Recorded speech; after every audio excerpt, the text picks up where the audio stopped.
আসসালামু আলাইকুম। ভালো আছি সবাই। আজকে আমাদের আলোচ্য বিষয় হচ্ছে, হাদিসের ভিতরে আসছে যে ব্যক্তি সকালবেলা ফজরের নামাজ ঘুম থেকে উঠে বাসা থেকে রওনা হয়ে মসজিদে গিয়ে জামাতের সাথে আদায় করে, আর আসরের নামাজ বাসা থেকে বের হয়ে মসজিদে গিয়ে জামাতের সাথে আদায় করবে, তো মৃত্যুর পরে জান্নাতে চলে যাবে। তাহলে ফজরের নামাজ আর আসরের নামাজ দামি নামাজ।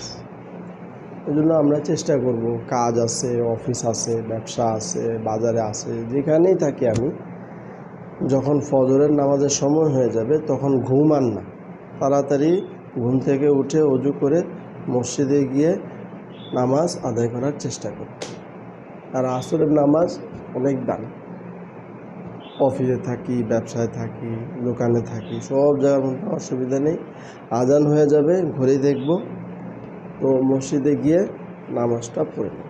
তাহলে আল্লাহ তাআলা আমাদের কাজের ভিতরে, পরিবারের ভিতরে বরকত দান করবে, রহমত দান করবে, শান্তি, আরাম দান করবে।